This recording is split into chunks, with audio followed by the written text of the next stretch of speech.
Welcome back. We're going to continue our discussion on naming compounds. As I mentioned at the end of the last video, that this particular component in a chemistry class does deserve its due respect, and we have to invest the time.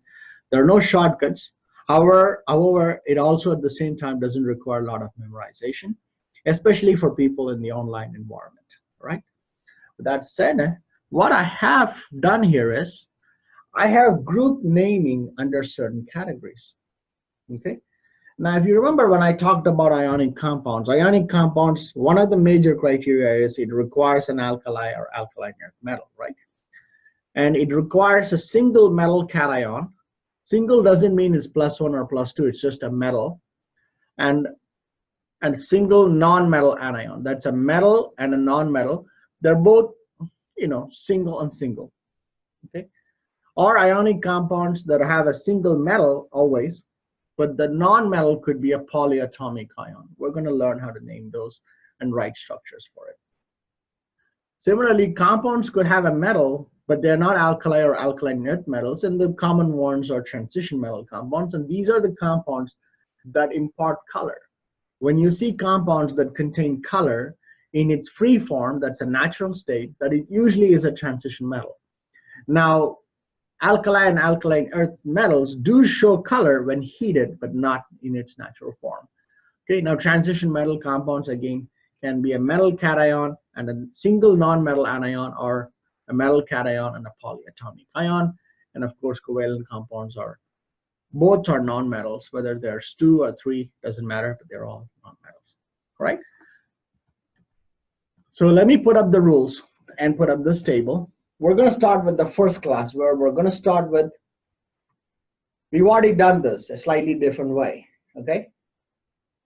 We're naming compounds that are single metal cation and single non-metal anion. The rules are very simple. It took me so much thought process to keep the rules to just 2 lines, just A and B, okay?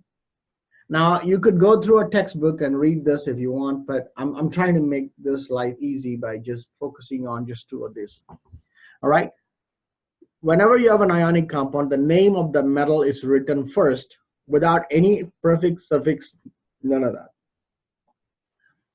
In an ionic compound, for a single metal cation, single non-metal anion, name of the non-metal is written with IDE in the suffix as shown in the table. You see, they all end with an "ide," right? Chlorine becomes chloride, nitrogen becomes nitride. So let's write some structures and name them, all right?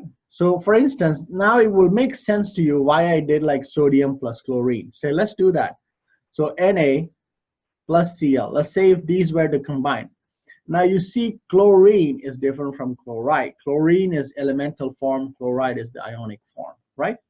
Sodium is an alkali metal, right? So it's 1+, it's a metal. And chlorine is 7B, so it's 8 minus 7 is 1, so 1 minus. And we said that if the charges are exactly the same, then we combine them and write NaCl. That's the formulae. So we're learning 2 things here. We're learning how to write formulas, which we already learned. We're learning it again in the context of naming compound. So how do we apply these rules?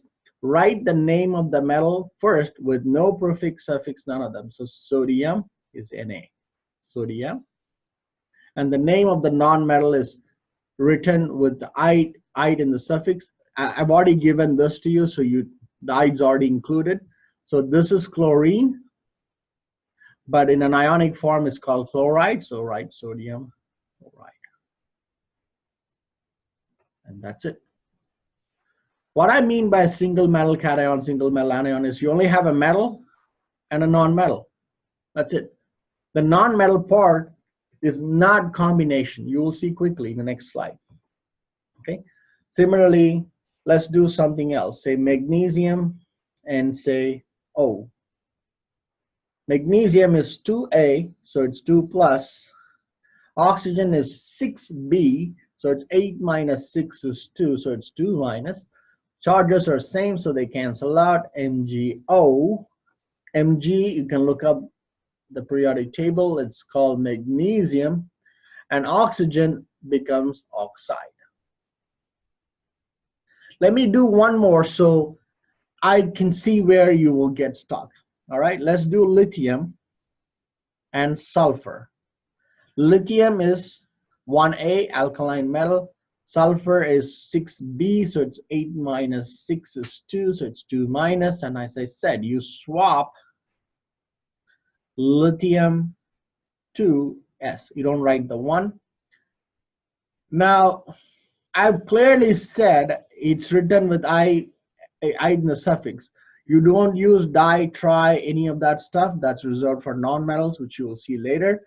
So you should just say lithium for metal without any prefix suffix, and then sulfur becomes sulfide, so lithium sulfide. Don't say lithium disulfide or lithium 2 sulfurate. Just this is all there is. So we learned two things on this slide. One is we're learning how to create a compound, but also name it.